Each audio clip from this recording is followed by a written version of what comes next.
What better place to be for V-Week than where it all started for Jim Valvano, the campus of Rutgers University. Two unbeatens, Florida State and Rutgers next. It's V-Week on ESPN as we continue Jim Valvano's fight against cancer.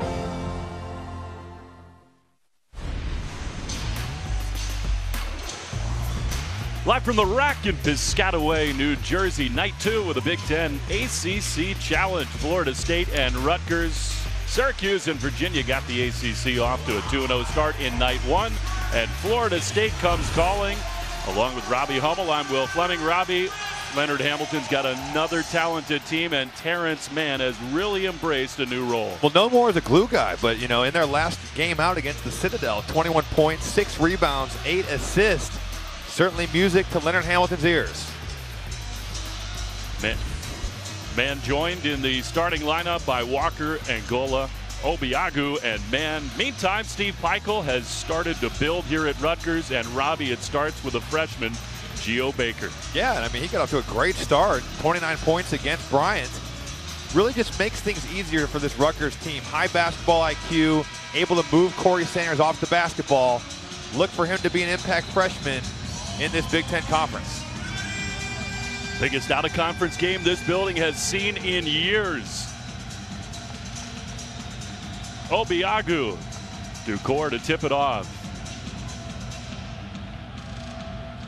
And we are underway in Jersey. First look at C.J. Walker, the southpaw point guard from Indianapolis. Rutgers starts in man-to-man defense. Terrence Mann up top, good pressure. Rutgers the #1 defensive team by the numbers in the country. Walker picks up the dribble. 7 to shoot. Mann, deep 3 on the way for Angola, no good. And out of bounds to the Scarlet Knights. Well, what a first possession defensively for Steve Pikiell's team. I mean, they were not allowing any dribble penetration there, and really forcing Florida State into a bad contested NBA range 3.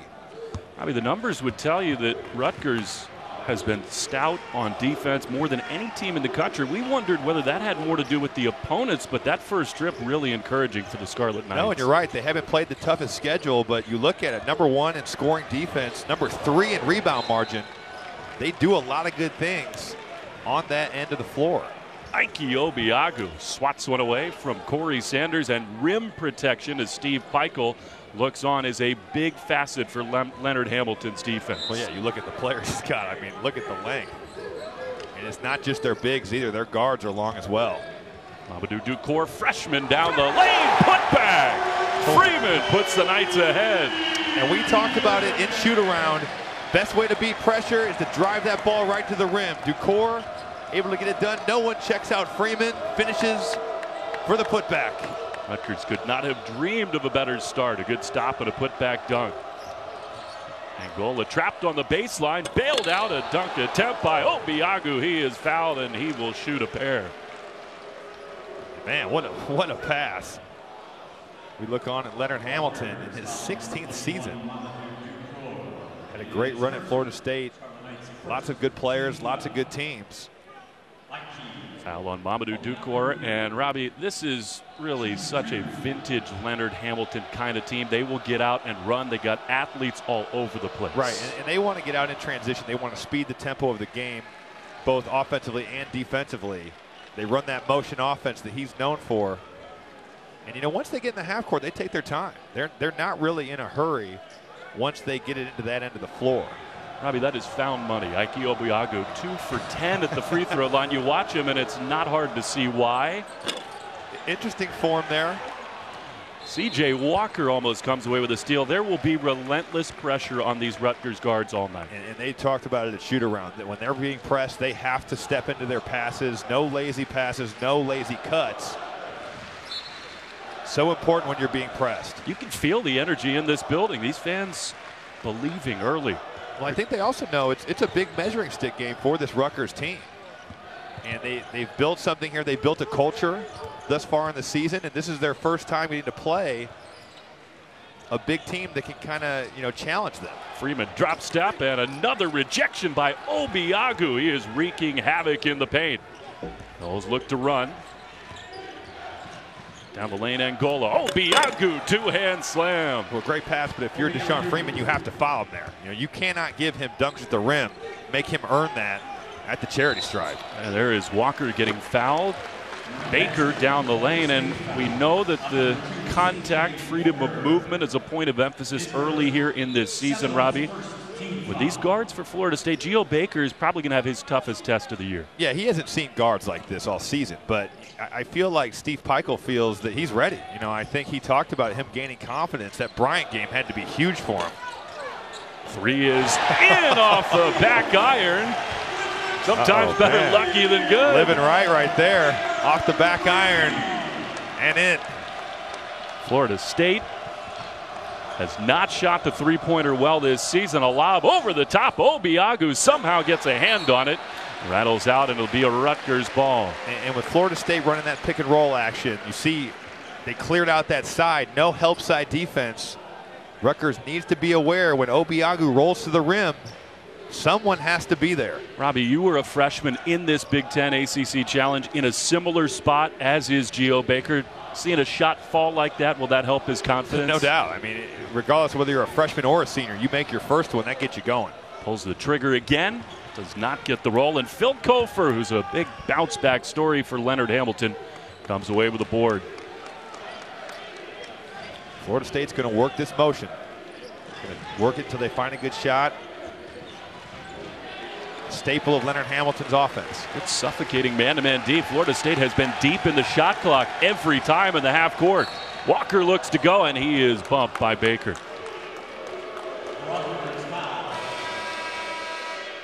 It's been straight man-to-man early here, Robbie. You see in the early moments of this game why the numbers paint that picture for Rutgers. They really man up. Yeah, they really guard. I mean, and that's credit to Steve Pikiell. He has instilled a toughness and he's changed the culture for so much better. You look at where this program was 2 years ago, and now they've really got some things going in the right direction. Recruiting has been up. They've got players this season.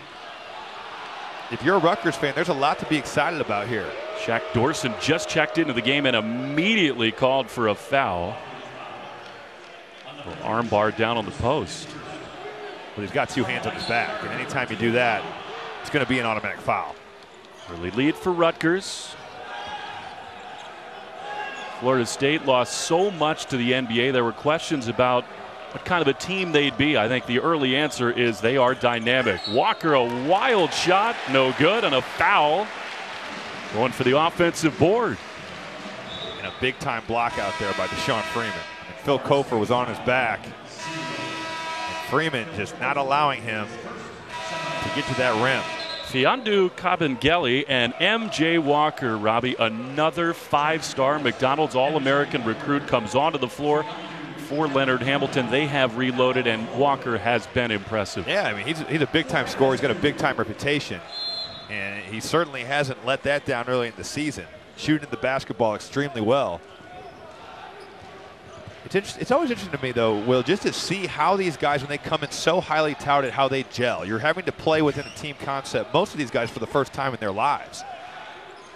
But he's done a very good job thus far. Issa Cham, the sophomore from Senegal, gives to Freeman.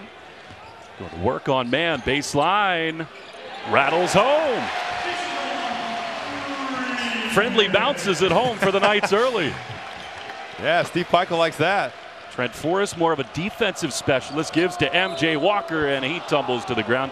Geo Baker called with a foul, and that is his second early in the game. And we're going to see Mike Williams right away.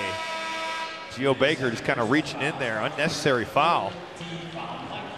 Robbie, I think it's interesting. Tells you what Leonard Hamilton thinks about Geo Baker. The Trent Forrest, their best on-ball defender, comes into the game and immediately checked Geo Baker. Yeah, no doubt. I mean, you look at the start he's gotten off to, but there's certainly a respect level right there. And that offensively, that really does hurt this Rutgers team. Forrest has gotten it going a couple games of late. 18 in his last two. As Walker's first look, no good. Batted rebound out to Terrence Mann.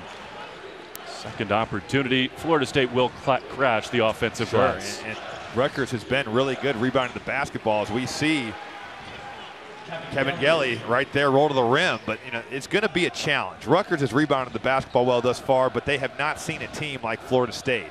Really good feed inside. Knowles pull within 2. Sacham turns it over. Good start early for the Scarlet Knights. We're with somebody who's played in this challenge. We'll have a little of that when we return.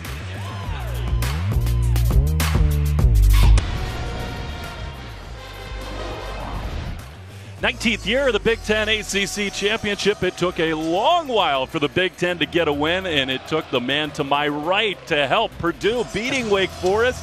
That's you as a freshman, Robbie. Yeah. No, I mean, actually it's my junior year, but it was such a great tournament to play and such a great event to be a part of. I mean, you look at who you're getting to play. You're getting to play teams from outside your conference in venues you see on TV, whether that's Cameron or the Dean Dome or whatever. But I have fond memories of looking back on my time in the Big Ten ACC tournament or challenge and getting to see some of the best teams in the country. Good numbers overall. And Robbie, at that time when the Big Ten finally did break through, that meant something to you. No, it did. And we were, the Big Ten as a conference hadn't won one yet going into my junior season. And I remember as a team, we talked before the game, we have to do our part. We've got to be, we can't be one of those teams that goes out and puts an L on the scorecard for our conference. So there's definitely a pride with these guys playing out here. Florida State back to work offensively, and Forrest stepped on the sideline. Well, I've just been so impressed with Rutgers on the defensive end. So far, they really haven't, on possessions where they haven't had breakdowns, they've really made Florida State use clock, and they've done a good job of turning them over. Or full court pressure, and Rutgers has handled that quite well. Under 15 to go in the opening half. Up top, free ball. Williams is too strong, and Florida State looks to push. MJ Walker. Angola will try for 3. Brick and a rebound. Right to Angola. And to settle things down, Florida State in the half-court set, Robbie, has not looked all that comfortable. No, they haven't been able to get into any rhythm so far. Credit Rutgers. Spin move for Walker, no. And he will foul Freeman. Maybe a little frustration for the freshman. Well, yeah, just a silly foul. And so far, Deshaun Freeman making his impact felt. He's controlled the glass here on the defensive end. And offensively, he's played with his back to the basket.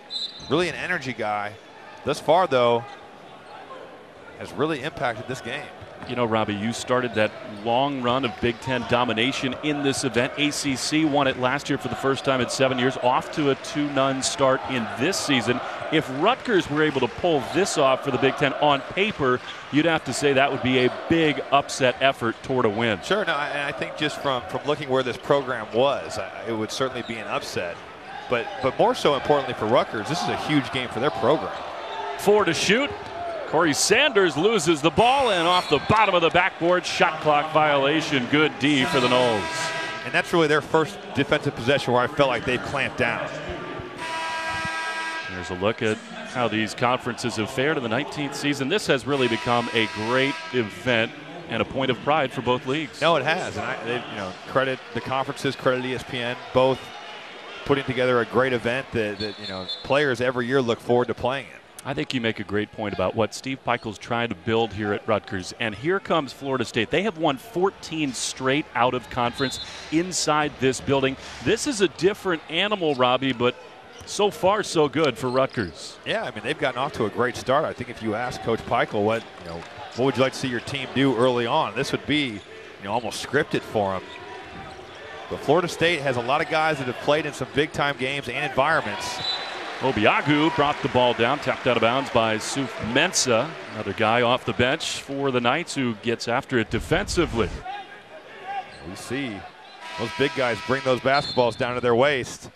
Those guards are coming in to strip it from them, and Suf does a great job there of staying with the play. Corey Sanders out. Mike Williams, who returns as a co-captain for Rutgers, back into the ball game. You look at this Rutgers lineup right now, you kind of wonder where's the scoring going to come from. Haven't called his name much tonight, but it's going to have to be Issa Chum and Mamadou Decore. Florida State has not shot the ball well. 2 to go. Kofer fadeaway. Too strong, but Chom cannot handle the rebound. It's a missed opportunity for Rutgers. Certainly is, because another great defensive possession for them. What are you seeing from Florida State offensively in the half-court set? Well, they haven't been able to get any dribble penetration. I think Rutgers has had 1 or 2 breakdowns in pick and roll, but other than that, they've been very good for the first 7 minutes of the game. Angola, too many steps down the side of the lane. And Robbie, it has not been fancy. This is straight up man-to-man defense, and Florida State can't figure it out. They're just locking in to these Florida State guards and not allowing dribble penetration. Eugene Omoruyi checks into the ball game for Steve Peichel. There's Mensah breaking the timeline, but pickpocketed from behind. Florida State with numbers. Angola down the lane. He is fouled. It'll shoot a pair. And that's key for Florida State, I think. The half-court offense isn't going right now. Able to kind of use their press, use their defense to get their offense going. Really, really smart play there by Trent Forrest. Just tips that basketball away. And they're one of the best teams in the country, Will. When they get out, they can really get to that rim. You look at the bodies that Leonard Hamilton has recruited. Brian Angola is long. He has a wiry body. He looks like he could be a track star, honestly. And he gets out in transition right there and just puts his head to the rim, draws that foul, and gets himself to the line. That is already the 6th team foul for Rutgers, so 1 more in the bonus. Robbie, Florida State as a team has not shot free throws well this year, but Angola does get the first foul. I think we would have expected coming into this game to see a lot more of that Florida State turning defense into offense. Sure, and that's a key for them, without question. Just in talking to their staff, I think they feel that they're a better shooting team than they've shown thus far throughout the season. Now, they haven't made shots, but I think they're confident that they are very capable. Speaking of P.J. Savoy, a guy who they think is their best pure shooter, checks into the ball game. As Florida State ties this one up at 7. Corey Sanders thought about going to the NBA. Maybe gets away with an NBA travel there. Williams, jumper, and Rutgers back ahead. And that's a big shot for him because he's known as a defender, a rebounder, able to kind of give them that extra offense. Certainly not something that they count on a night-to-night basis. Savoy, 3-ball, too strong. Scrap for the ball. Walker, no good. He has missed his first 3. And Chom does corral this board. Sanders looking to push, stripped away. Savoy, long step down the lane. Obiagu flushes it home. And again, it's nothing flashy, but it's just them using that defense. And I think it's so important for them going forward. They're going to pressure, and Rutgers has to handle it. Good job breaking the press here. Down the left side of the lane. Omoruyi has it sent away by Obiagu, and Robbie, he has been a force in the lane. Certainly imposing his will. We take a look. P.J. Savoy takes off a little early, but finds his big man, rewards him for running. Doing it on both ends, and that ball went off of Omoruyi, so Florida State with a block in the ball. That's one thing that the press can do. It can speed you up, and you have to attack it aggressively, but you can't be out of control. And right there, Omoruyi, just a little bit out of his comfort zone. Walker, who erupted for 22 against Colorado State, yet to find his footing in this one. A long 3 by Savoy is too strong. He's missed his first 2 tries from deep. Freeman down the lane, counted, and the foul. And he has been in attack mode all night. And Deshaun Freeman getting it done for this Rutgers team. Little finish here. So far, so good for the Scarlet Knights. ESPN's exclusive presentation of college basketball is brought to you by Angry Orchard Hard Cider, naturally refreshing, and Dr. Scholl's.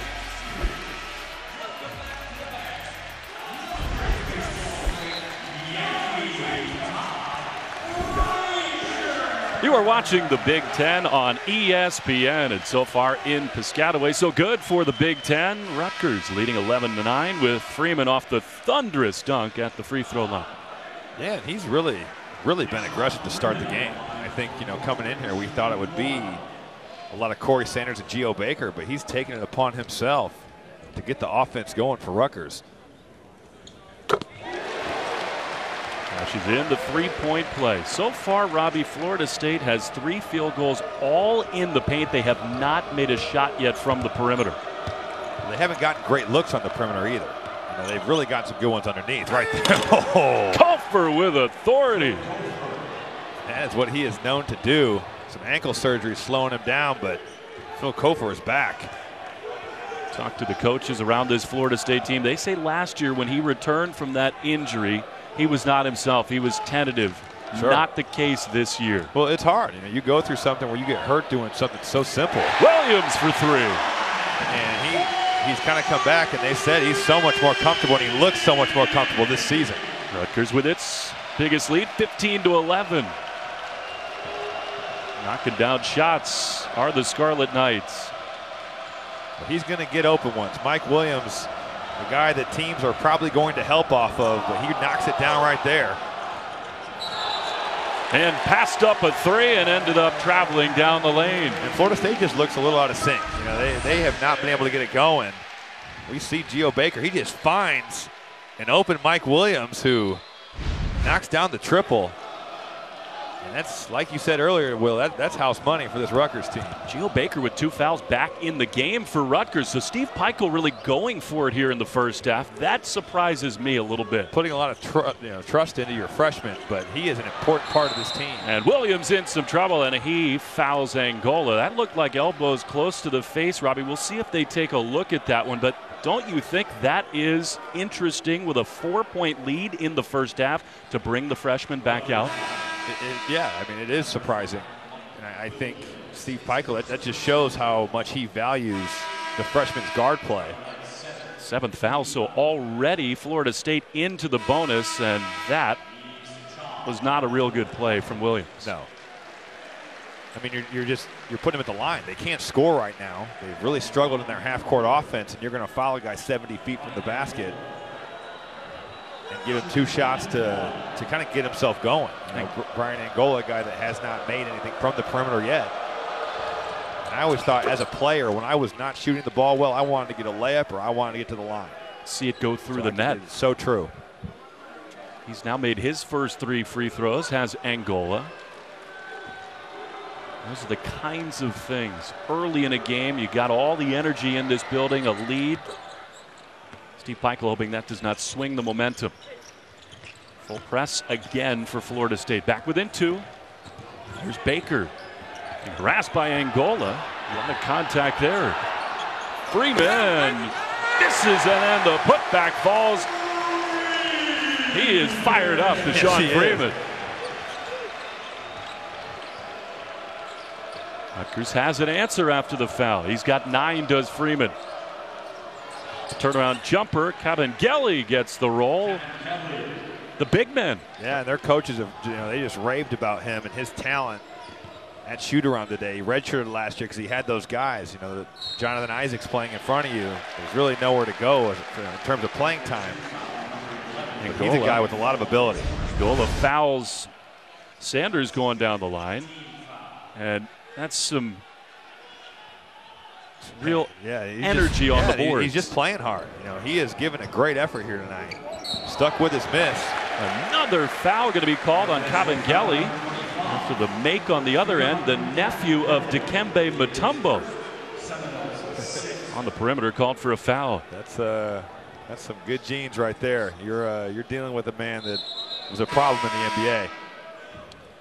No finger wag yet from Fiondu.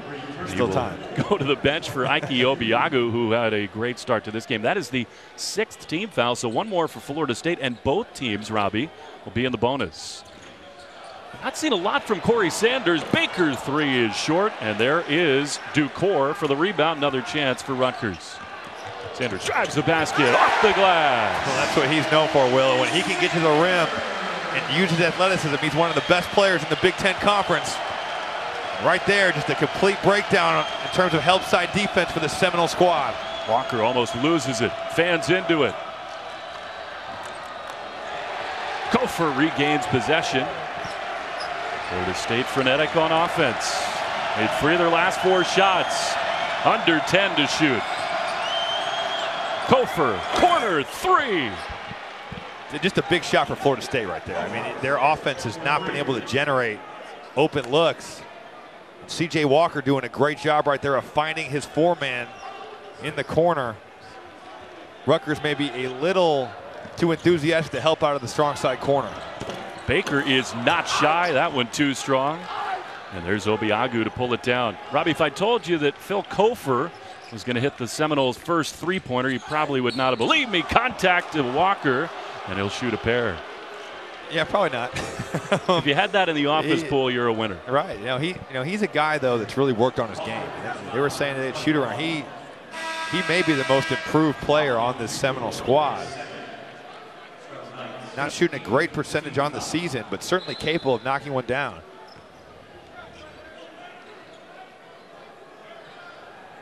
Robbie, I want to get back to something you said about Phil Kofor coming back from the injury. That's something you have experience with, and he does look like he is a real confident player. We'll get the first free throw here from Walker.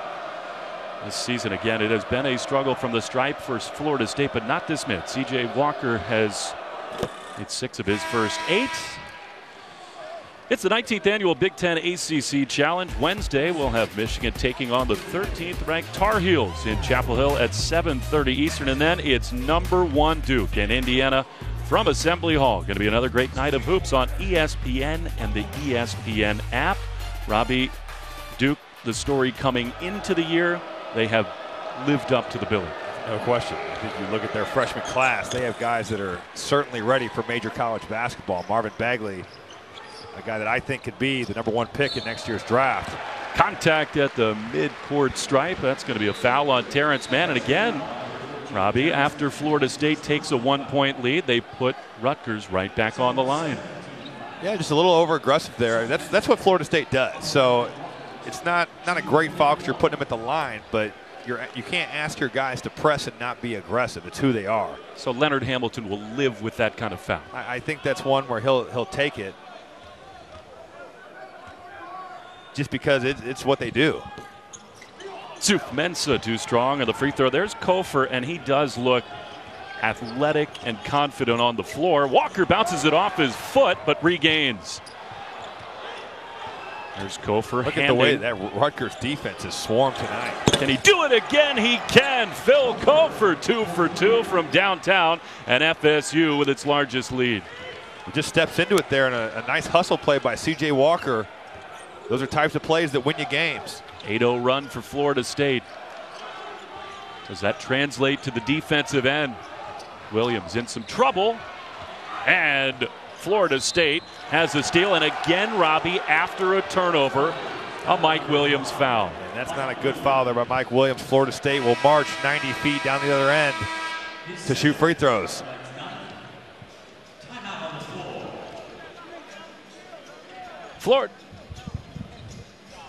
Florida State leading 23-19, right where it all began for Coach V.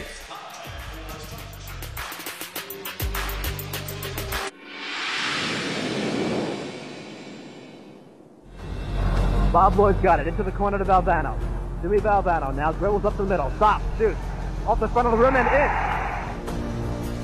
I think a lot of people know that Jim Valvano got his start here at Rutgers as a coach. Not many know that he was a star on the court. He led the Scarlet Knights to the 1967 NIT when that event was an enormous deal. That is really cool stuff. The radio call original footage from that 67 NIT. Join ESPN and the V Foundation in the fight against cancer.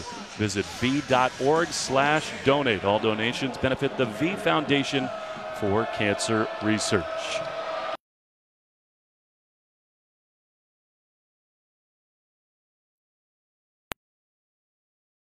O'Neal in that form right there. And that is not the man you want to be compared to from the charity stripe.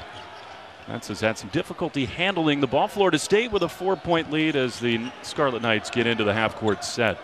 Corey Sanders has been quiet in this half. He is an electric offensive player. Angola draws his assignment on the perimeter. There's Sanders downtown. Well, he doesn't lack confidence, Will, and he's one of those guys where he can miss his last 6 or 7 shots, maybe not have it going on in the night, and he thinks the next one's going in. And he's a very capable three-point shooter, not shooting great on the season, but a guy that's got it going before and is more than capable of going off on any night. Rutgers back within one. And a carry on Angola going down the line. Turnovers piling up for Florida State. Yeah, just a kind of a careless turnover there. He did get his hand under that basketball. And you don't see that called all that much, do you, Robbie? No, it's kind of gone away. But you know, it's an unfair advantage when you palm that ball, and when you do that, it's hard to defend, and it's something that should be called. Leonard Hamilton brings 3 off the bench. It's not quite the boom squad from a year ago, but he will bring subs in bunches. The freshman MJ Walker back out there with Cabangeli and Terrence Mann, who himself has been quiet. When you play at the tempo that they do, subs are definitely something that's needed. Freeman's been hot, put too strong there, and the rebound for Fiandu Cabangeli. Corner 3 for Kofer. He is perfect from downtown. Well, coming into the game, he might have been a guy that Rutgers was okay to let shoot, but he's made 3 threes tonight. Looked very confident in doing so. He's got 11, and the unlikeliest of sources has gotten Florida State going from behind the arc. Freeman has been the offensive star for Rutgers thus far. Omoruyi down the lane, pass Walker, and one. What a drive there by Eugene Omoruyi. Steve Peichel told us, you know, he played him last year at the 3, and they moved him to the 4 this season because he thinks he has a better offensive advantage, but he just puts his head down there and gets to the rim. That's not a good matchup for MJ Walker. Well, he's certainly undersized to Omoruyi, but you know, you got to keep him in front of you right there. You cannot let him get to the middle of the floor. And Florida State's help defense has to be there. When there is somebody that gets beat, they have to be there to stop the ball. Steve Peichel raves about this guy, Eugene Omoruyi. He said he put so much work in the offseason. Most improved player on the team. As you say, they found him a home where he's so comfortable, creates matchup advantages, and completes a three-point play. This is such a heavy lift, Robbie, for Steve Peichel, trying to get this Rutgers program going in the Big Ten. Last year, 3 wins in conference, their most as a program since joining the league 3 years ago. They got their first ever Big Ten tournament win and off to a great start in this 2017 season. It starts with players like Walker, like Omoruyi, the young kids trying to rebuild the culture. There's Cabangeli, and he will go to the line. Foul going to be on perhaps Sanders, and that'll be his first. I think they're saying he just kind of reached in there. A double bonus for Florida State. That is the 10th team foul. Cabangeli a little out of control. A bailout there for this Florida State offense. Not close with the first free throw, and sort of true to form, Robbie, Florida State has struggled at times from the line. 7 now of 11 after that miss from Cabangeli. Angola's made all of his. The big men have struggled from the line.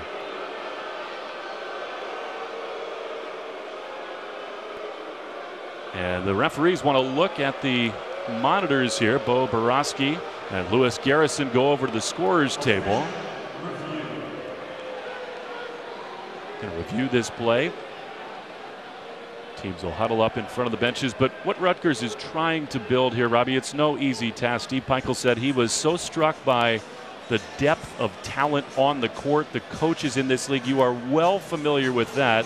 They've got a lot of work cut out to get into that upper tier in this league. Sure, and he talked about it. You know, you're going up against guys that have won national titles and won Big Ten championships. And he also talked about it, you know, from a facility standpoint. They're doing their part now to kind of get Rutgers on par with the rest of the league. And I think, you know, the kids that they've had committed, they've got a good recruiting class coming in. Ron Harper's son, in fact, one of them.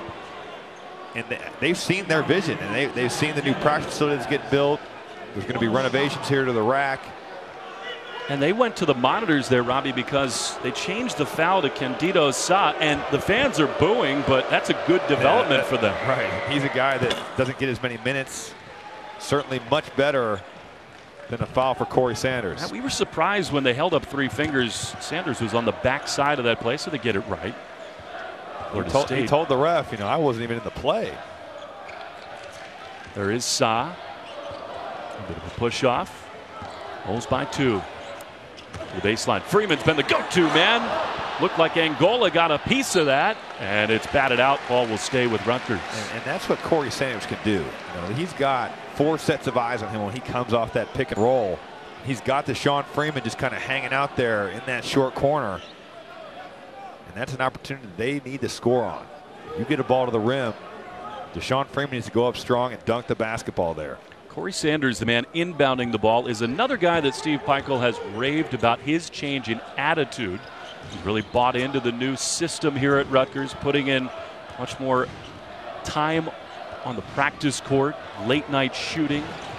Here, Teardrop will get a friendly roll. And he's always been a guy that can do that. You know, he's been a guy that can score the basketball, but defensively, he is so much better this season.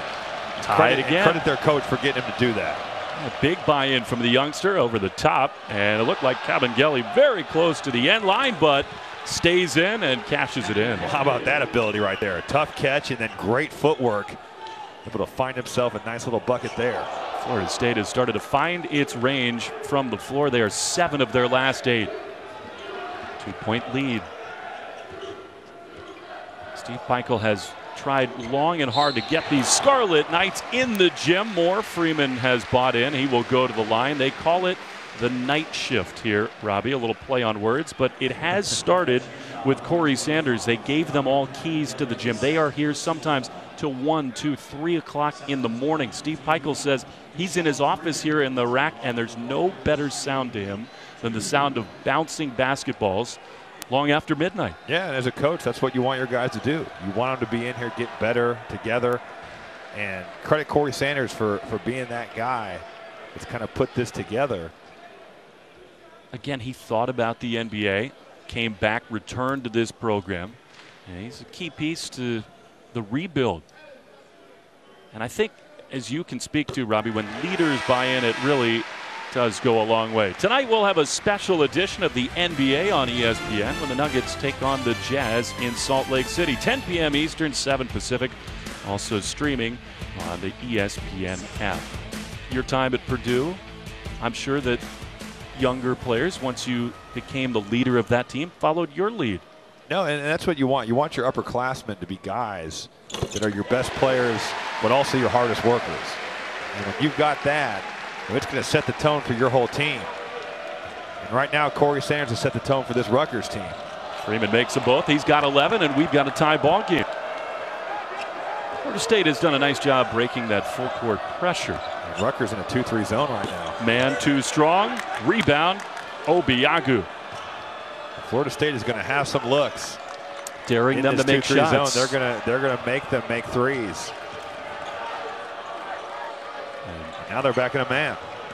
Quick switch inside the possession, and Angola wildly down the lane gives it away. Corner 3, John, no good. But Rutgers with a rebound near half court. This place was ready to erupt. Had that one gone down. Sanders off a screen. Jumper, no. And Freeman with a hand on the ball. Looked like he got shoved in the back. No call.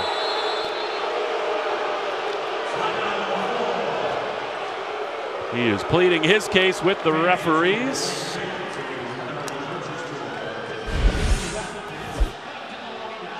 Florida State getting a little help from an unlikely source. Phil Kofer stroking the nets.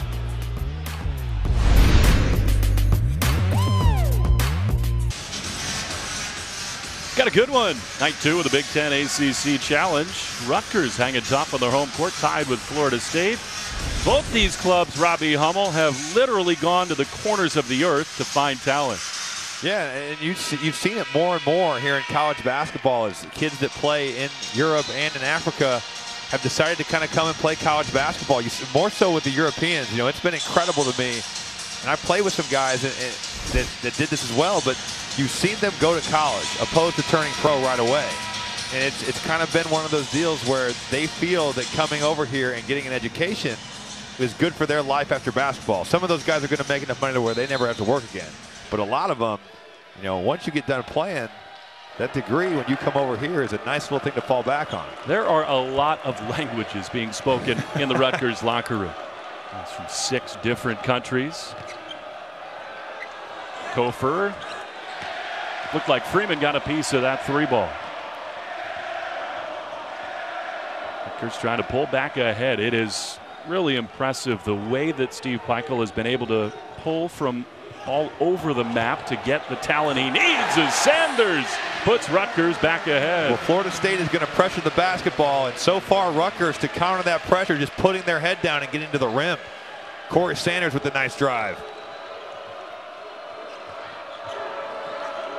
Angola thought about a 3. Disjointed offense. Mann with his first bucket down the lane. And that's what you want from your leader, Terrence Mann. Nice little cut there with the Euro step finish.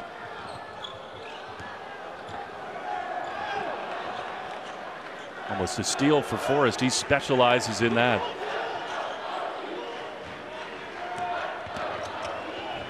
Omoruyi is fouled down low. I think they'll get Forrest on the body as Gene went up for the shot. He'll have a couple of free throws.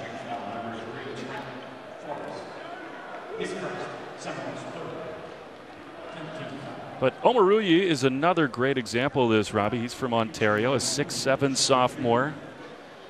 And if you can't necessarily go into the hotbeds in this country and sell kids on Rutgers, why not expand the map? Yeah, and I mean, you look at the talent that's come out of Canada. There's a lot of guys that are coming out of that Toronto area that can really play. I think it's interesting what you said about electing to come to college rather than make the jump to the pros. We're long enough into this process where maybe the feedback is there that it's not always the best decision to come over and not be a guaranteed starter. Omoruyi puts Rutgers ahead by a pair. Back of the rack after this.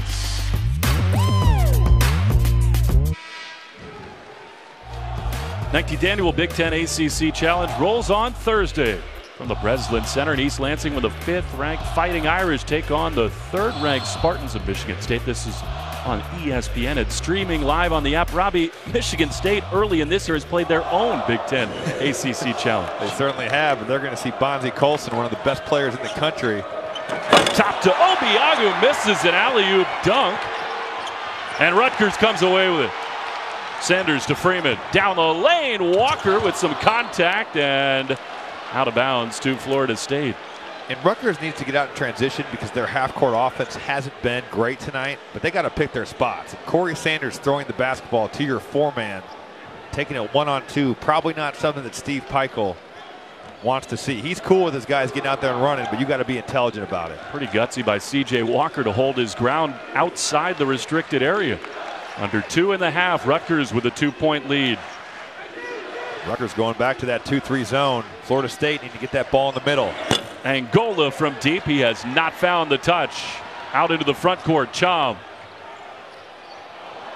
Nice back recovery by Walker, who strips him. C.J. Walker, man to the lane, and he is fouled on the way to the rack by Corey Sanders. Well, that's a nice play by C.J. Walker, but Issa Chom needs to be stronger with the basketball. I mean, he just goes in there and takes the ball right from him. And when that happens for Florida State, it is off to the races. Nice little pass to Terrence Mann.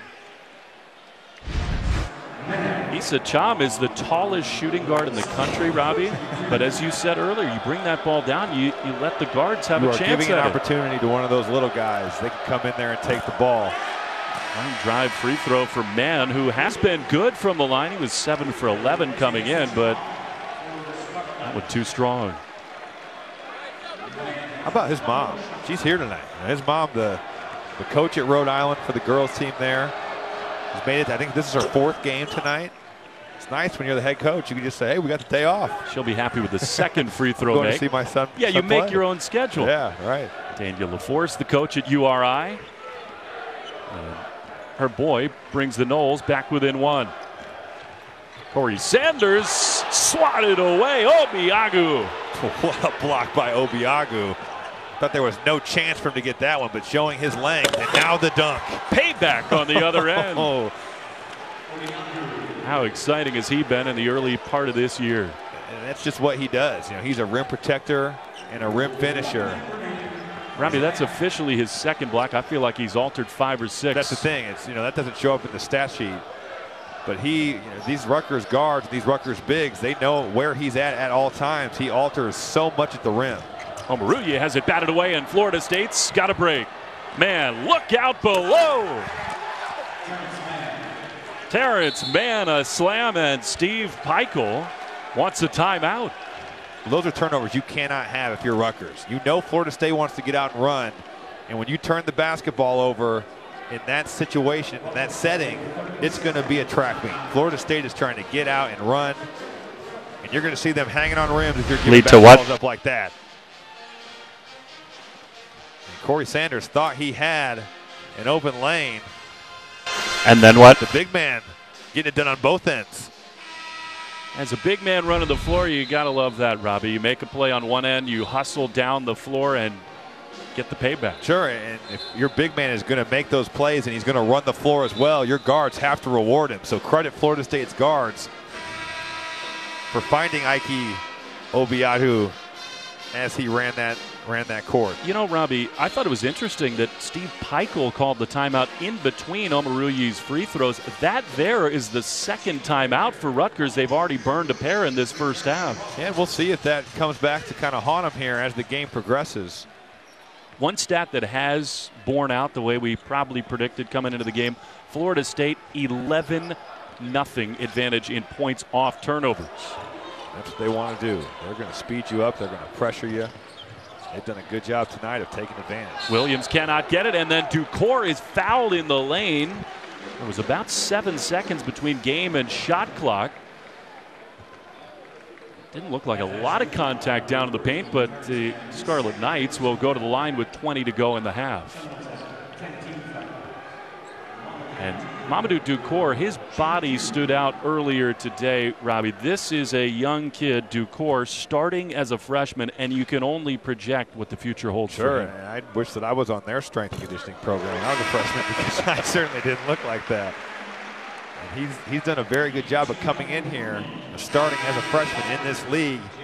He's going to gain valuable experience going forward. He's going to see some guys. You know, you talk about the Big Ten, Isaac Haas, Jaren Jackson.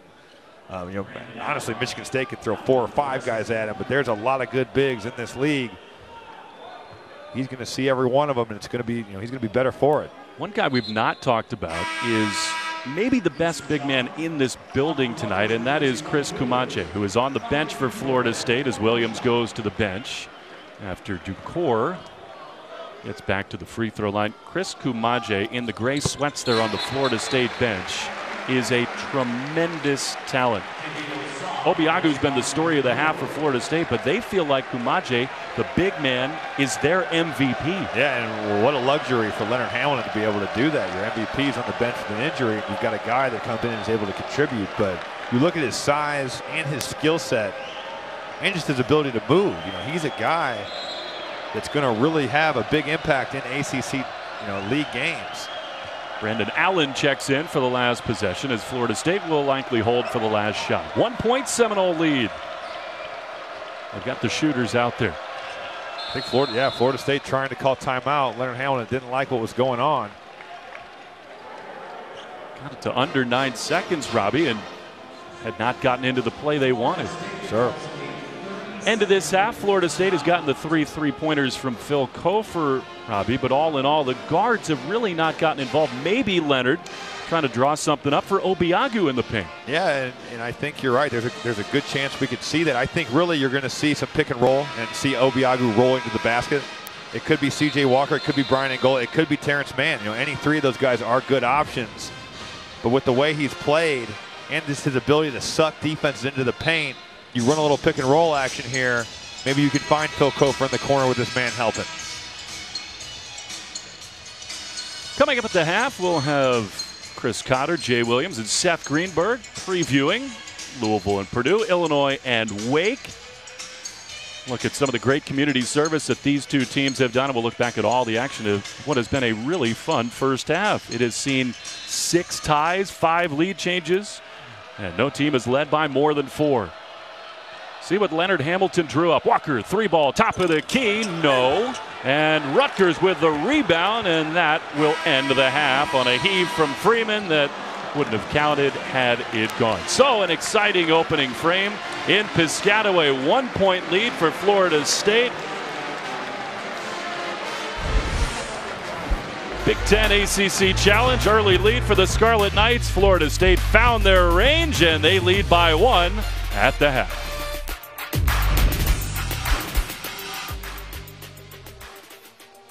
Florida achievements. The half, and as we enter another holiday season, we reflect on the ways in which we can help those around us in need. These are a couple basketball programs who have embodied that and done some remarkable work. When Hurricane Irma barreled down in the Florida Panhandle, more than 40,000 around the Florida State campus were without power. Working in concert with FSU President John Thrasher, who proactively canceled all classes for a week, Leonard Hamilton and his club hosted a meal for their fellow students in the Champions Club at Doak Walker Stadium. Working side by side with the football team, the Noles engaged with the student body in a time of need and learned lessons they've carried into this season. For Steve Peichel, forging ties to the community around this campus was a top priority when he took over a year ago. This fall, the Scarlet Knights launched a new partnership with the Special Olympics. Working with Beth Starr, a Rutgers alum, they embarked on a year-long relationship with a basketball team that will represent the state of New Jersey in a national tournament in Seattle. Throughout the year, the Knights will hold joint practices and mentor the team, an endeavor that has already changed their perspective both on and off the floor. A couple great examples of college athletes using their platform to help those less fortunate. Jimmy V would have been proud. Fun first half here at the Rack. Highlights and a look back at all the action when we return. You're watching the Big Ten ACC Challenge on ESPN. Back at the Rack, and Florida State has had to scratch and claw for their 1-point lead, and sort of surprisingly, Phil Kofer doing it inside and out. Yeah, he's done it both on the interior and the outside. Finishing with authority, but also knocking down some threes. He's 3 of 4 from the three-point line. Little unlikely scoring there for Florida State. Meantime for Steve Peichel, Deshaun Freeman has been energy incarnate. Yeah, and he brought it from the tip. I mean, he came out with almost like that look on his face, and he's just been everywhere. You know, he's rebounded, he's posted, he's done a little bit of everything for this Rutgers team. It's going to be really interesting to see. You see the points off turnovers. Big stat to keep your eye on as we go into the second half. Florida State going to ramp up that press. We'll see how Rutgers handles it. I think it's interesting, Robbie, how well Florida State has cashed in those turnovers. I bet if you had told Steve Peichel coming into this game we'd only turned it over 6 times in the first half, he would have signed up for that. He would have taken that. But Florida State, one of the best teams in the country at using that length, using that athleticism, they get out and run. And they've done that tonight, taking advantage of almost every one of those turnovers for points. Some of the star guards in this game have not yet filled up the stat sheet. Geo Baker, one of them. He and the starters back out there. Corey Sanders, who in the opening half did have 9 points. Look at this. Florida State comes out in a little 2-3 zone. Offensive foul on Ducour. That's his 3rd personal early in the second. That's a big foul there for Rutgers. And we thought we might see some zone from both these teams, and now we have. Both teams struggling to shoot the basketball from the outside. Walker down the lane, but a putback for Obiagu, who once again will go to the free throw line, and Robbie, number 4 on Mamadou Ducour. When you have shot blockers, they're converging on the basketball, and they are leaving Obiagu by himself at the rim. Those guards for Rutgers have to crack down on the big man. He's found himself wide open a few times just from his man leaving him to go try to block that shot. And we will see if he can cash in at the line. Avert your eyes for form. Obiagu got to the line quite a bit in the opening half. Not been too strong. already, Robbie, for Obiagu. That is his 4th free throw attempt. He's made just 1. It was the first one. Swish and then some difficulty since. And if you're Rutgers, you can never let him have an uncontested dunk or layup. It has to be a foul. You got to make him earn it. You got to put him at the line. Foul him every time in the paint, right? No doubt. He has the ball down there. Got to foul him. More zone for the Noles. Corey Sanders and Geo Baker have sort of shared the point guard duties, and Steve Peichel thinks that has freed Sanders up tremendously. To Rutgers, you've got to get that basketball in the middle. Flash in there. There's gaps in the zone. Then work your way out. Find your guys from the middle. Freeman down the middle. And another shot altered by Obiagu. They're going to say it goes off of Kofor with 1 on the shot clock. That length certainly affects Freeman's shot here, but he's got to find his man. He's got a man in the corner wide open. I know there's only, the shot clock's going down. Florida State going to make the next play. Chom takes too long and a violation. You thought maybe they just throw it at the rim. Yeah, I'm not sure he was aware of the shot clock there. He never really looked at the rim. One thing you said before the game, Robbie, I thought was spot on. In order to beat this Florida State defense, attacking on the dribble, make one-on-one plays, and Freeman has had some success doing that. Yeah, there's pressure releases, and dribble penetration is one of them. We thought we might see some backdoor action, even some back screens, but really it's been off the dribble tonight. Step back Jay for Manny, cannot find the range. Well, what a block out there by Deshaun Freeman.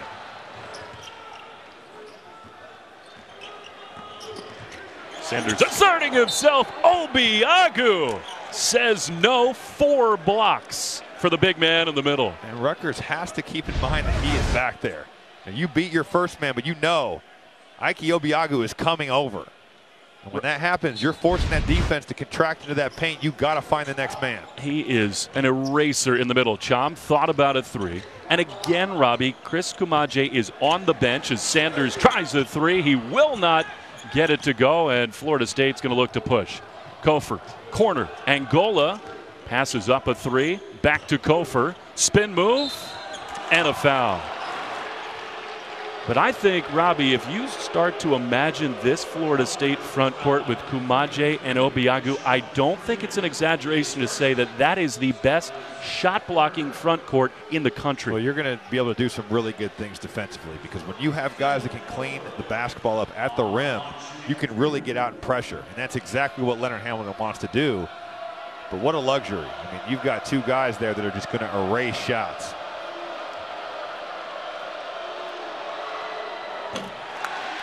Kofor 3 for 4 from the line of the first half, not close there. And there is Kumaje. And Leonard Hamilton said that not only is he the difference maker defensively, but he's their MVP. He's worked on a hook shot that is almost unguardable. 7'4", the tallest player in the history of this program. Kofor finds the range and puts Florida State ahead by 2. He is a tremendous talent. And off the make, Florida State gets to set up the press, but Rutgers handles it quite easily. Take a look at that middle. It is open. Just got to get somebody to flash in there. Chom finally puts it on the deck. Still outside the arc. Baker, corner, short, and off of Dorson. Florida State ball. I mentioned the middle, and Corey Sanders there doing a really good job of getting some dribble penetration just to that spot. He finds his shooter. Geo Baker a little out of rhythm right now. Steve Peichel told us, Robbie, that has happened all year long. They've done what they've wanted offensively. They just haven't been able to make shots. Angola misses a 3, and Obiagu is everywhere. Good execution. They just can't find the rhythm from outside. Kofor down the lane. And he finds the bottom of the bucket. And just a good job there by Phil Kofor of using that shot fake. He's made a couple ones tonight, a couple 3-pointers. And when you do that, that Rutgers defense is going to close out with a little more aggressiveness. And he uses that to get to the rim. See if those Rutgers guards attack the center of that zone again. Sanders does exactly that. Baker up top, down the lane, finger roll. Just nice dribble penetration there by this Rutgers offense. And that can't happen if you're in a zone. You are in there to protect that paint. And 2 Rutgers players there get paint touches on the dribble. C.J. Walker loses his footing, but finds man. Down the lane he goes, and he finds the range. What an off-balance make for Terrence Mann. Now you called it, Robbie, attack the middle. They've done that, and on 2 straight trips, they've gotten good looks. If Rutgers goes in again, they do to Freeman. And he is hammered by Mann. And that is not an intelligent foul. I mean, you are in your zone. The 4-man turns and faces the basket with the ball above his head. Nothing he can do except for bring it down or pass. Especially since that is his 3rd foul. Such a valuable player for this FSU team. He made a great play on the offensive side. And Mom happy about that. There she is, Daniel LaForce, the head basketball coach at URI, and she looks a little concerned after foul number 3. That's a coachable moment. Yes, it is. How cool for her to be able to be here tonight. You know, it's when you are a college basketball coach, your schedule is incredibly busy. And the fact that she's gotten to see 4 games already, credit her. Well, I just love the look on her face every time we show her a concerned, locked-in mom, half coach, a kick ball on Florida State. But after the shot clock will be reset to 20 and arms crossed, Dania wishes her son were out on the floor. Sure. I mean, it's hard enough for any mom, Robbie, to watch their son play, much less a head coach who knows the intricacies of the game the way she does. Those phone calls after losses in bad games can be maybe a little tougher on Terrence. Sanders down the middle, and he misses it all. Gelly comes away with it. 4-point Florida State lead. Fiondu, deep 3, not close. And Williams with a board foul on M.J. Walker. Couple things Leonard Hamilton will not like in that possession. Well, just way too quick. You know, you're coming down, your 5-man is trailing into the play. You can get that shot at any time. And there is no need to put that one up there. Reverse the basketball. Let's get a good shot in our offensive rhythm. And that is Walker's 3rd foul, so the backcourt foul trouble becoming an issue for Leonard Hamilton. Another easy pass break for Rutgers. They've got numbers. Williams has it batted out. Gelly got a hand on it, and that'll send us to a break. Florida State 41-37 lead in Piscataway. Back after this. ESPN's exclusive presentation of college basketball is brought to you by Esurance, auto and home insurance for the modern world, and Dr. Scholl.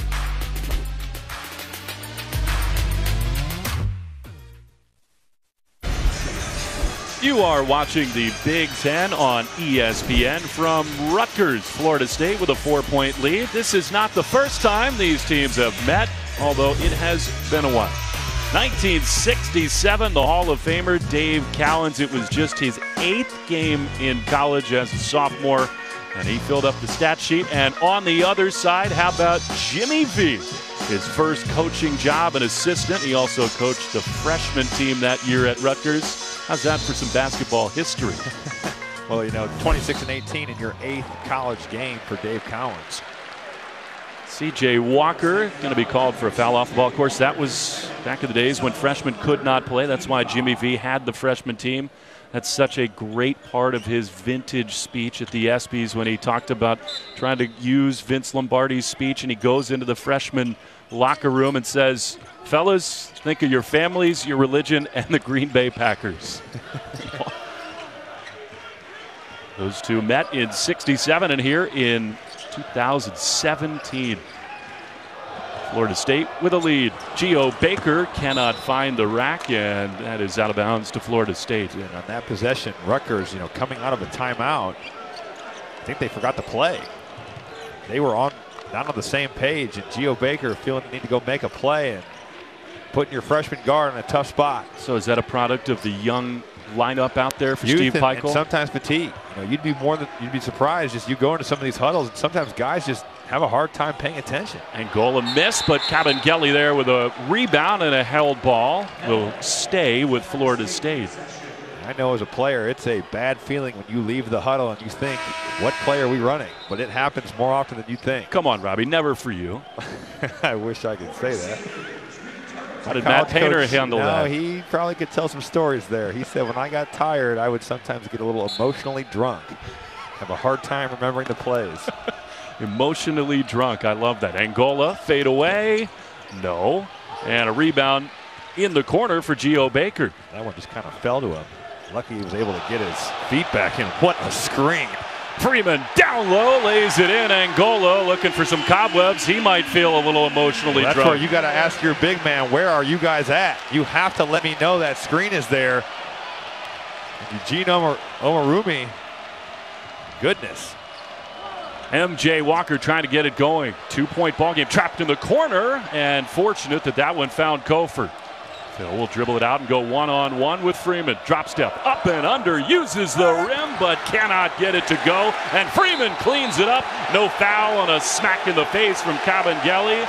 And now from midcourt, they do get the call on Kabengele, his third. And Steve Peichel's got to be wondering what happened to the officials right by the ball. Yeah, I mean, Poborowski's at half court. Larry Scriato is 2 feet from the play. If you're Leonard Hamilton, gotta wonder.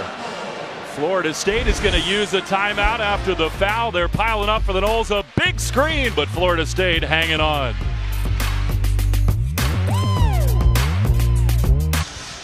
Welcome back to Piscataway. Florida State leading the homestanding Scarlet Knights 41-39. And Robbie, as we went to break, a foul called on Fiondu Kabengele.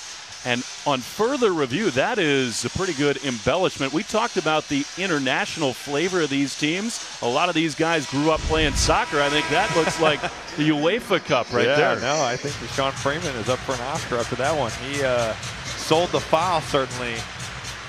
And we see the ACC leads the Big Ten 2-0 right now in games that are going on. The Big Ten leads one, and the ACC leads the 2 others. Purdue leads, and Rutgers and Northwestern trail their ACC counterparts. Robbie did not hide the smile on his face when he mentioned that the Boilermakers are ahead early of Louisville. And an up and down year early for Purdue, and David Padgett trying to calm the storm in Louisville, and an up and under Omarui and one. Well, just an intelligent play there by Omarui, because he catches the ball in the middle of that zone, faces up, takes his time, gives a nice little head fake. When you're going against a shot blocker, that is an incredibly powerful tool. Gets his man in the air and finishes. That is the 4th foul, Robbie, on Kabengele, and all of a sudden foul trouble is an issue for Leonard Hamilton. Finishes the 3-point play. Now, if any team is equipped with the depth to handle these fouls, it is the Seminoles, sure. But those are some big pieces. No, they certainly have some guys right now struggling with foul trouble. Leonard Hamilton going to have to manage that bench. Rutgers back ahead, and Angola turns it over.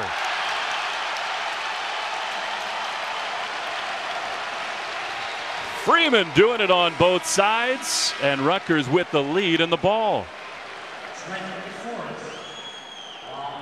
Leonard Hamilton going to try to calm things down a little bit. He gets Forrest in for Angola. And Angola just hanging onto that basketball too long. You're in that trap, move it. Get that basketball moving. Get some action on the other side of the floor. Freeman gets Obiagu off his feet, down the lane. Second chance, no. Third time, no. And on the floor, a foul called on Obiagu, who's holding the back of his head. Well, Deshaun Freeman again using that shot fake to his advantage. And Florida State, just right now, is getting out-toughed. Deshaun Freeman setting the tone again on the offensive end of the floor. Relentless on that glass. 6th team foul, so 1 from the bonus. And Obiagu's got to be saying to himself, I'm sitting on the ground. How is that a foul on me? Did not see a lot there. Yeah, and he just kind of tripped him. I think that's more of just an unlucky play for the big man, but man, they got to check out Deshaun Freeman. That dude is playing hard. They're going to take a look at Obiagu, and they go small to the Noles as man comes back out onto the floor. You see the trouble for Florida State. But you look at this Rutgers roster, Florida State can easily go small and not have issues. They may lose some of that shot blocking presence, but Phil Kofor is a very physical player. He'll be just fine guarding Eugene Amaruyi. Deshaun Freeman's got his 12th career double-double, Robbie, for a guy who has not played a ton at this level. He's got 13 points and 11 boards. Baker, 3-ball. Way strong, and a foul on the rebound on man, and that means 1-and-1 for the Scarlet Knights. It also means right back onto the floor, the 4th foul for Terrence Mann. To me, that's a no call. They both have their space there, and you see Terrence Mann says, what did I do? I'm with you. That he has as much right to that rebound. I mean, he didn't go over his back. It's really a 50-50 play. He's going to have to take a seat. Obiagu right back on. And I will say this, Robbie. I think Leonard Hamilton, who is seasoned, he has been through so many wars. He has really kept his composure. I thought the foul on Kabengele on second review, that's pretty tough to take all the way from half court. As Freeman makes it. A 2-point Rutgers lead. And then this one on man, that's a big sequence in this game. No, there's no question on that. He's an experienced coach. He knows that when you go on the road, things are going to happen that go against you, but had some tough cards dealt to him tonight. Freeman makes them both, and that is a 7-0 Rutgers run. They lead by 3. Florida State needs a good shot here. Not many quality possessions for the Noles thus far, and Rutgers digs in. Walker down the lane. He is fouled from behind. Williams cannot believe it. Robbie, we thought we'd learn a lot about these teams coming into tonight. This is unquestionably the biggest test that Florida State has faced this year. Leonard Hamilton going to learn something about his young team. Sure, whenever you go on the road, you have youth, you have guys that have not been through it. It's a great experience for your team to grow and get better. You're with your team. You've got your guys on the bench. You've got your coaching staff, and it's just you against the whole world. And it's a really cool feeling when you can go into environments like this and get wins. But it's only going to help your team in the long run. Walker right into that student section. They have filled in. They are into this game right now, Robbie. And the longer the Scarlet Knights hang around a program that has not been in a lot of these games, that has not faced the competition out of conference like Florida State, they're starting to believe. Yeah, no, they are. And you look at what Steve Peichel has got going. When you get a team like Florida State to come in here, you want to put on a good showing so that those kids want to keep coming back to these games. Walker makes 1 of 2, and it's a 2-point game.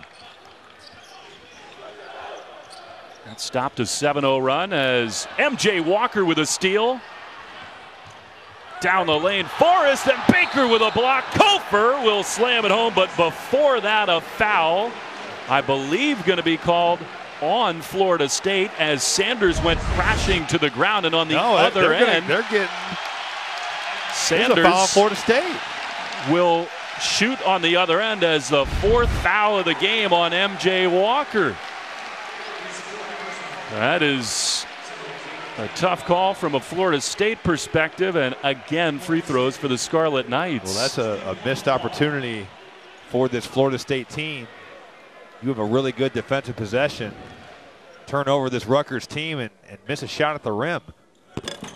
And Sanders gets the shooter's roll. Robbie, that is the second time in the last couple of minutes that Florida State has not cashed in. What a play by Baker. No, it's a great play by Geo Baker, and honestly, I don't like that call either. He's not blocking out. Florida State coming in to get that rebound. They've had some tough breaks go against him here tonight. Walker for the tie, gets the roll. Well, C.J. Walker just kind of dribbles in to that offensive possession and felt like he had some space, and Corey Sanders looking to go right back at him. Freeman attacks again, and a block by Obiagu. Who else? Well, Deshaun Freeman's hurt. Florida State has 4 on 5 right now. He is down on the other end, and Walker from downtown again. Back-to-back threes. Florida State takes advantage of the 5-on-4, and they take the lead right back, and they are holding their breath for Freeman here. He went down hard. You see the training staff with him right now, checking him out. He's pointing at that left leg. Into Obiagu. And not a lot of contact, Robbie. He's grabbing on that left knee. That's the kind, as you well know, that scares you. No contact and pain on the knee. Yeah, I mean, it's just one of those things where you see a guy go down, and you just hope for the best for him. Puts the towel over his face. And Robbie, you hate to say that you are in a great spot to talk about this, but when you tore your ACL for the first time, you said right away you knew something was terribly, terribly wrong. Yeah, it was a certainly weird feeling. You know, the only way I can describe it is like it felt like a bomb went off in my knee. And then the weird thing was, after about 5 or 6 minutes, they got me in the training room, and I asked the doctor, "Can I go back in and play?" Because it stopped, it stopped hurting. But he's walking off a little gingerly, and hopefully, Deshaun Freeman is going to be okay. Training staff takes him to the bench, and not only for this game, it's obviously a huge loss. He's leading the team with 15 points, 13 rebounds. But for their season, this Rutgers team that has really got something going, that's a big loss. You hope that the fact the trainers were looking around the hamstring, the quad, maybe above the knee, you just keep your fingers crossed for that young man. Sure. I mean, he has played so hard tonight, and it's just a shame that he's not going to be able to finish this game. It's like they're trying to get him on a training table back behind the bench. Florida State and C.J. Walker with a 3-point lead and an immediate turnover. Here come the Noles. What a swing in momentum in this game as Geo Baker fouls Walker, and Robbie, C.J. Walker is taking over. He is, but if you're Rutgers right now, you have to kind of weather this emotional storm. You just saw your team leader, one of your experienced guys, walk off with an injury that you don't know what it is, and when that happens, sometimes teams can get spooked. It is hard to watch your guys walk off, and they really got to compose themselves. But C.J. Walker right now is absolutely getting it done. I can see them go back to a little pick and roll action with him here. He's going to try it again. He is fouled, and the shot will not fall. C.J. Walker, the best free throw shooter on the team, will have 3. Robbie, I think that is such a great point about the emotional haymaker right now that Rutgers has been dealt. See Walker getting fouled on the way up, but it's not just the production on the floor, right? It's got to be the intensity, the energy, the creation. Sure, and you got to pick yourself back up after watching. This crowd reacts to seeing that replay, but you got to go back to just get back to the basics. You just watched your guy kind of limp off the floor, and you got to say to yourselves, we got to win this game for him. C.J. Walker now 4 of 5 from the free throw line. He has been steady there. And he himself has willed Florida State ahead.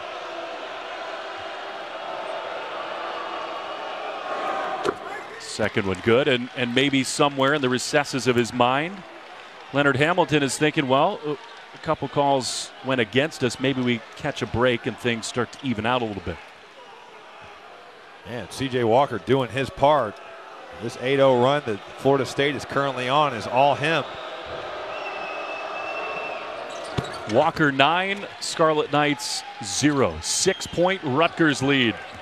And a huge possession here, you have to feel like, for the Scarlet Knights, who turn it over again. Forrest down the lane, and he lays it off the window. And we knew it was coming. Florida State relentless in their pressure. Rutgers needs to get this ball in the middle of the floor. You dribble down that sideline, you're only going to find trouble. And Florida State thus far has taken advantage. Huge news, though, Robbie. Freeman is back out of the locker room onto the floor. He'll join the huddle here as Pikel, I think, takes a much-needed timeout. So that is a big story. Freeman is going to be back on the floor when we come back.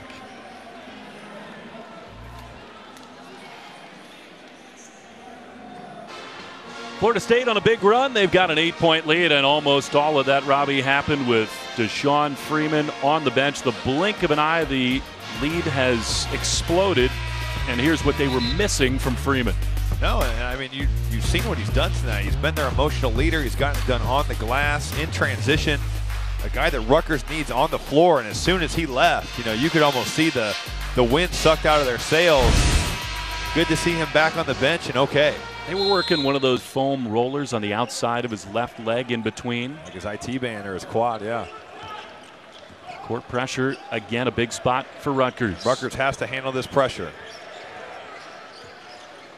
And Freeman is at the scorer's table, ready to check back into the game. Yeah, what a great sign to see that if you're a Rutgers fan. Omoruyi attacks. Wild shot goes.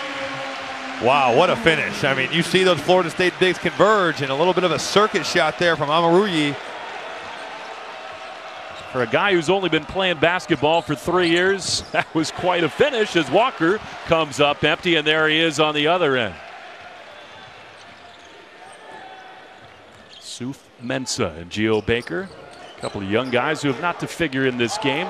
Issa Cham himself cold from the field. At the free throw line, that is not close from Ducor, an empty possession. And you know, his coaching staff did mention earlier today that he's capable of making that 15-foot shot, but you look at the foul trouble he's been in all game, not in a rhythm, maybe not the best time for him to kind of get that 15-foot jumper. I thought Steve Peichel really showed us something when he talked about Ducor as Forrest puts it home with a left hand. He said, I'm learning this team myself, and I didn't necessarily know that Duke, as they call him, had that 15-footer, so we're going to start to adapt our offense to give him those looks. From the backside, Forrest is really getting involved defensively. And here comes Mr. Freeman. An audible sigh of relief. And here they are working on the big fellow on the bench.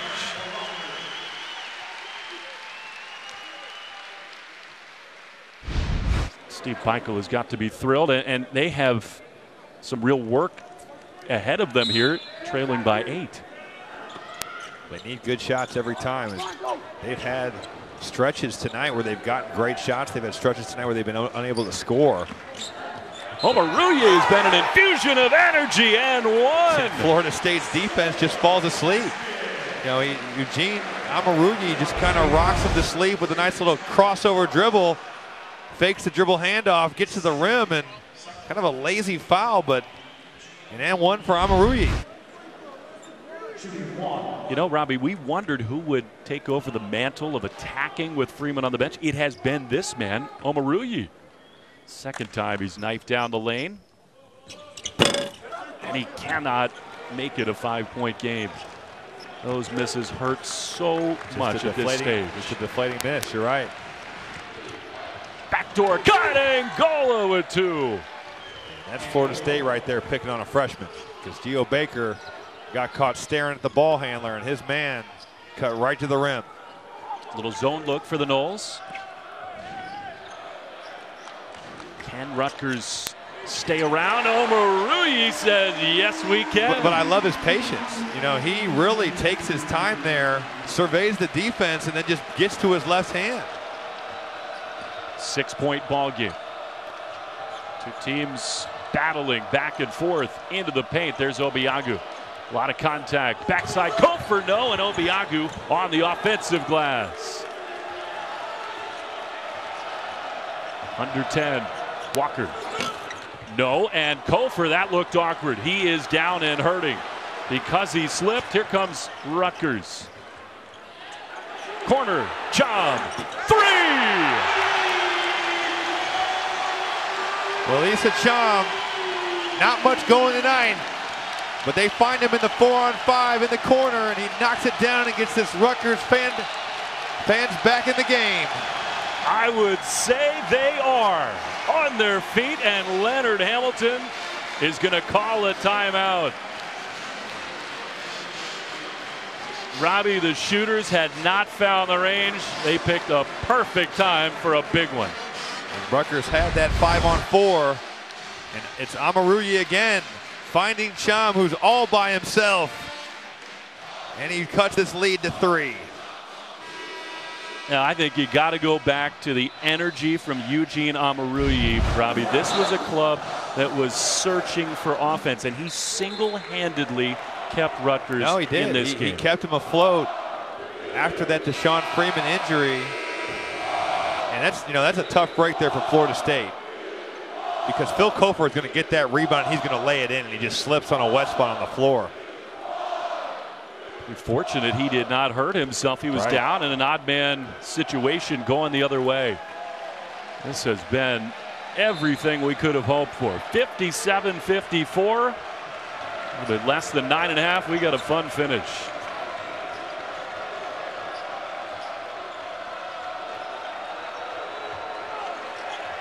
Angola fouled by Baker, and for Geo Baker, that is his 4th foul. Robbie, you don't want to say the stage too large for this young man. He's had a tremendous start to his Rutgers career, but I would say he has at times looked like the freshman that he is. Yeah, that's a learning experience. You know, you're a freshman, you're in your biggest game so far in your career. Maybe a little bit better crowd, bigger atmosphere than you're used to. You're playing on national television.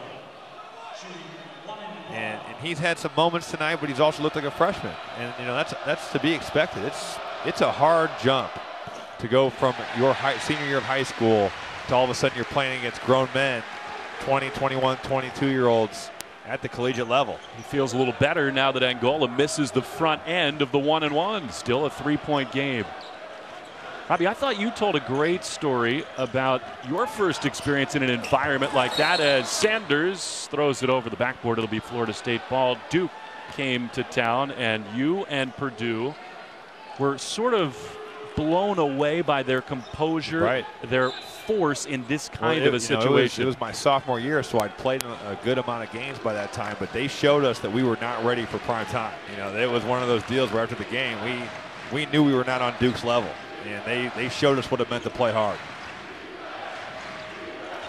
But it was a learning experience, and it helped us down the road because we won games later in that season and later on in our careers that we learned a lesson there. Rutgers in the cauldron here. Corner three for Kofer. It's a good offense by that Seminole team. You know, you see them getting in the paint and redriving the basketball, finding their shooter there. And he has had a great night shooting the basketball. That is his 4th 3-point basket. Well, he's shooting it with confidence, though. You know, he is stepping into these shots, getting good looks, and knocking them down. Stretches the lead to 6. Can Omoruyi answer? No, he cannot. Not close, and Kofer cleans it up. I doubt that's the shot that Steve Pikiell wanted. You know, he's had a great second half, and you want him to be aggressive. Another backdoor cut. Forrest off the glass. And that's a scouting report look right there. That's a great job by Leonard Hamilton, seeing something in this Rutgers defense, setting up 2 backdoor plays and just capitalizing on their pressure. They have gone backdoor twice and cashed him in. Is Obiagu going to be called for a goaltend? This time, too good to be true for Obiagu. Well, when you face pressure defense, it's either dribble penetration or backdoor cuts. And right now, Florida State taking advantage.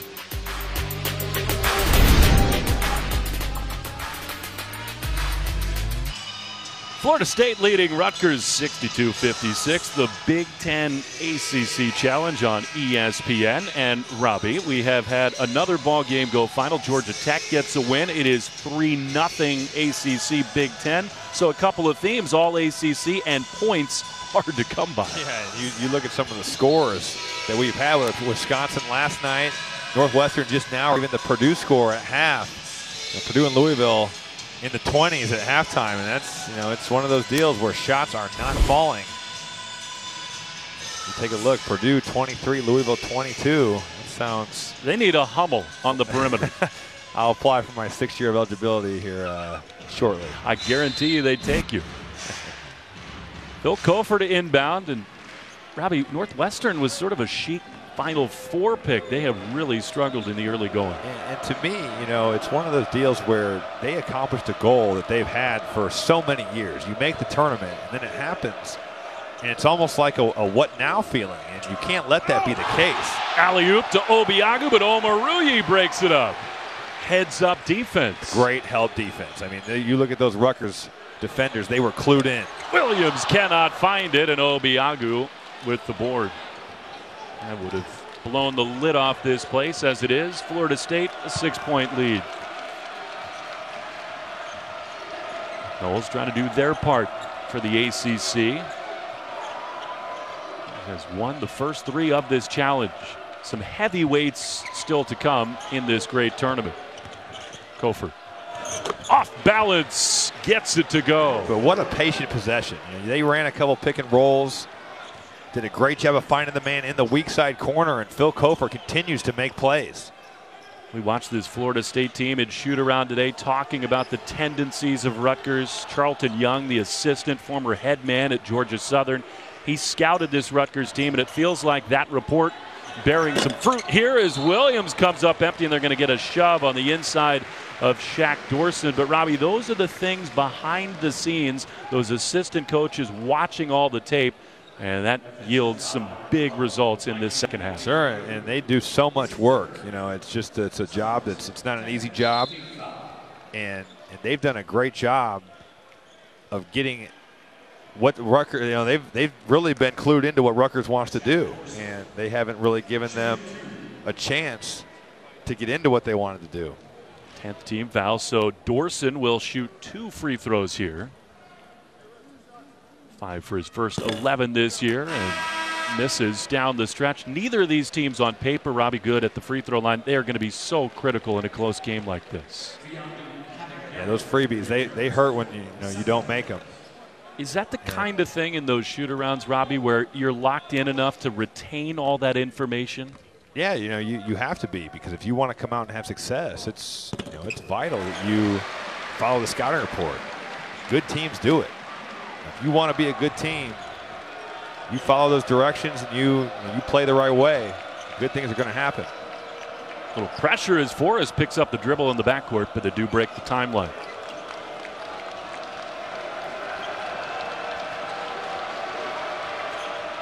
In the paint, Cabangeli too strong. Forrest with an offensive board. Rutgers in the 2-3 zone, and when that's the case, you can fly in there for rebounds. Got to find a man and check out. Gives Florida State another opportunity to score the basketball. Collision in the paint, offensive foul. Omoruyi planted some roots, and Angola crashed into him. A tough night for Brian Angola continues. That's a play there where you got a jump stop, hit that guy in the corner. The defense is completely committed to stopping the basketball. And he just runs Omoruyi right over. And Angola is one of the 3 seniors on this roster, Robbie, and he has been out of sorts tonight. And a lot of whistles. That is the 40th foul of this game.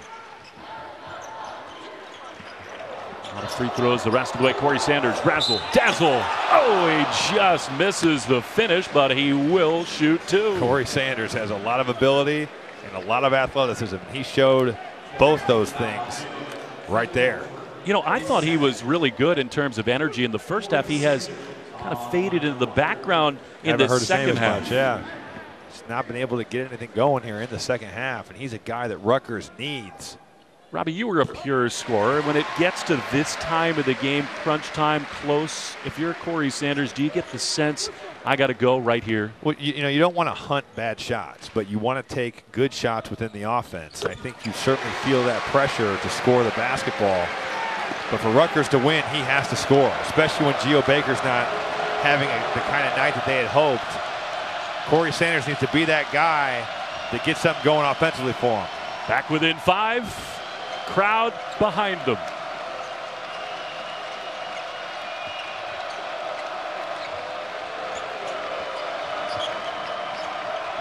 Batted ball into the paint. Cabangeli puts it on the deck. Down the lane, it will not go. Forrest put back, no. And right there to clean it up is Dorson. 2 looks, neither go. Big hold for Rutgers. Omoruyi down the lane.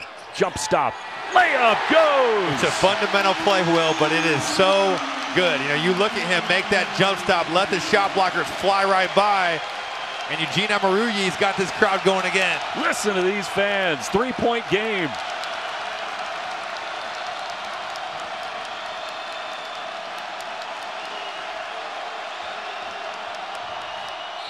Walker and 1.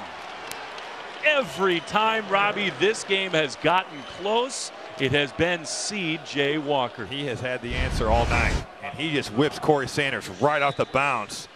And what a finish with his right hand there. Offhand finish for C.J. Walker. Avoids the defender and draws the block. Has an opportunity now for the and 1. But you're right. Every time Rutgers has made a move here in the second half, it has been C.J. Walker who's answered the bell. He's got 14, 12 of those in this second half. Another great prep product out of Indianapolis, such a basketball-rich city and state. Played at Arsenal Tech with Trey Lyles. And he has shown up big time in this second half. They know how to play, you know what I mean? I think we do. Completes the three-point play. Present company included. In the state of Indiana, Robbie, I know there's an ongoing battle between the teams inside Indianapolis and out. Yeah, I mean, it's a great basketball state. You look at what high school games draw there. It's an incredible place to play high school basketball. Baker back out there with 4 fouls, and he turns it over right away, Forrest, and that is that for the freshman Geo Baker. Yeah, Trent Forrest is kind of jumping out in that passing lane. And Geo Baker's tough night is going to end with him fouling out after turning the basketball over. Yeah, I think this is going to be one they are going to do a lot of teaching around for Geo Baker. It's just a lackadaisical pass, and he's going to learn. As a freshman, these are teachable moments. You're going to get better from experiences like this, but it's tough. It's tough when you're seeing your first real competition on the season. Trent Forrest will shoot his first free throws tonight. He's 6 of 9 on the young years. Freeman checks back in, and that'll do it for Geo Baker. He didn't quite realize he'd fouled out of the game. Robbie, you talk about the inexperience for Geo Baker. Heat of the moment, he turns it over, he's frustrated, but you just compound the mistake by committing that foul. Right, and he just puts Florida State right back at the free throw line. It's tough. He's trying to stop the break. I think there's a good chance he maybe thought he only had 3 fouls. Forrest cannot pay it off, and Omoruyi with the rebound. That's a big miss. Still a 6-point game. Under 4 we go. This zone is causing havoc. They are in these passing lanes and kind of stagnating this Rutgers offense. Omoruyi dribbles it off his foot. 3-on-2, and that is on the floor, and Omoruyi picks it up and calls the timeout. He's just been an energy guy all night, and he dives in that floor, makes a smart play there, calling timeout. But on the offensive end, kind of losing his mind right there. It's hard for these young guys when they're in that situation. Florida State by 6. Back in Piscataway, if you've come for Illinois and Wake, well, we're just having too much fun in Jersey. That game is airing now on ESPN News. We'll get you right to that at the conclusion of this one, but some drama between now and then. 6-point Florida State lead. Robbie, who are you looking to for offense in this big juncture? Well, right now, Florida State going with a little 2-3 zone look. Got to get that basketball in the middle. You can fan out and find your shooters from there. Sloppy pass, but Freeman corrals. 5 on the shot clock. Short and on the ground. Omoruyi all over the basketball, and in the meantime, they're going to call a violation, that hit the front of the rim. That definitely hit the rim. We're going to have a long review here, you would think, and then no possession had been established. The arrow is with Rutgers. You would assume that after all of that, it will be a held ball, and they'll give the basketball to the Scarlet Knights. Right.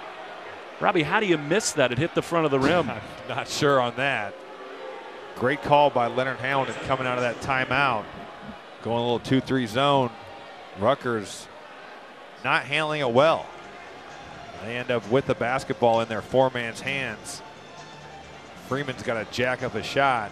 They're really fortunate that did hit the rim, and I thought Mamadou Ducour probably could have picked up his 5th foul right here. I mean, that clearly changes direction. Again, I just don't know how you miss that one. Right, I'm not sure either. Again, it is Bo Borowski and Lewis Garrison at the table to make sure that it did hit the rim. But again, no team established possession thereafter, so their only course of action is to award the held ball possession to Rutgers. And as you say, Robbie, a frazzled possession. In the end, that's a pretty big break for the Scarlet Knights. No, it is, because they had nothing going on that possession. And if you're Steve Pikiell right now, you've got to have something drawn up for whether they go 2-3 or man-to-man, because you cannot have empty possessions at this point in the game. And they're continuing to discuss this. That you see on the replay, the ball clearly hits the rim with 3 seconds to go on the clock. And I don't think you could ever say from a replay, Robbie, that there was possession of the basketball before the violation was called, because it looked like only one hand on the basketball. Right. No, I'm not sure what they're looking at because it's really cut and dry. Both teams trying to find that out. Maybe some clock issues here too. Bo Borowski directing traffic over at the table. Again, seated on the floor, one hand on the ball, and they are going to, in the end, do exactly what we thought they'd do, which is say it was a held ball, no possession, Rutgers basketball. And definitely a break for this Rutgers squad. It's just a 6-point lead. You know, it almost feels like it's more than that with the kind of the atmosphere in this building. But you're a 3-pointer away from this being a one possession game. Is there a chance that delay can maybe calm Rutgers down a little bit heading into these big stages? I mean, to me, it's just an advantage. You can kind of draw up a play.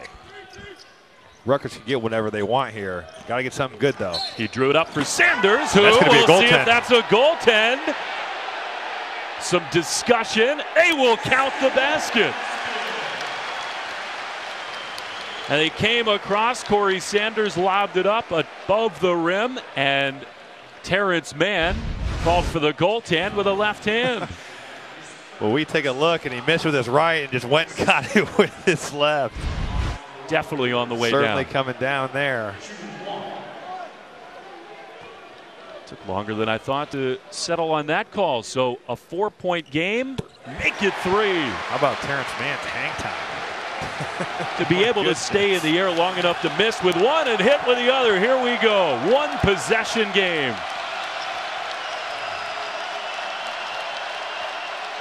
All night long, it's been C.J. Walker in these kind of spots.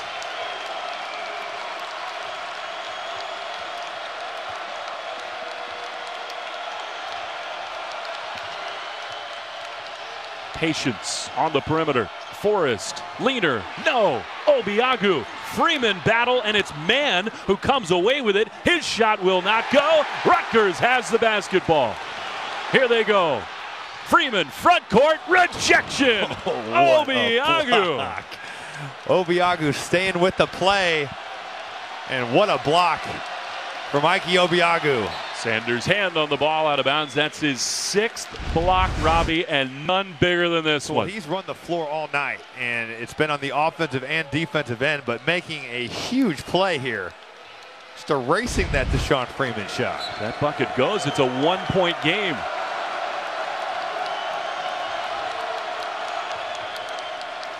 Hofer comes to the rescue. Now they settle it down with Walker. C.J. Walker again. Well, he is in complete control in that pick and roll right there. I mean, he just gets right to where he wants to go. And Rutgers never impacted him with a hedge or a switch. Omoruye on the other end, another jump stop and another finish. And he's done it all night. You know, I mean, he has done such a good job of getting into that paint and letting those shot blockers fly by. And Rutgers fans imploring their defense for a stop here.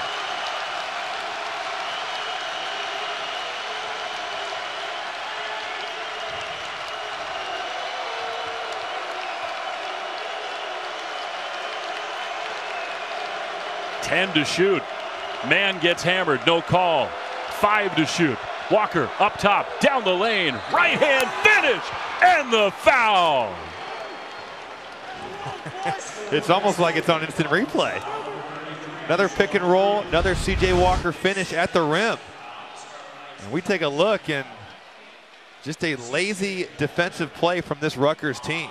Corey Sanders gives up on the play, and Deshaun Freeman just kind of puts his hands on him. And they never stopped the basketball. Just got right to that rim. Robbie, that's the 3rd time in this half Walker has finished with the right hand. It's almost as if they don't think he can go that way. They've really just given him, you know, lanes to the basket. He has taken advantage. Walker finishes the 3-point play. And he's got 20. C.J. Walker has 18 of Florida State's 36 points in this half. They lead by 6, nearing the minute mark of what has been an exciting ball game. If you're Rutgers, you've got to get a shot up here. Sanders for 3, short. Freeman with the board. Freeman's 15th rebound. He'll try from downtown, air ball, but right there, Omoruyi put back good.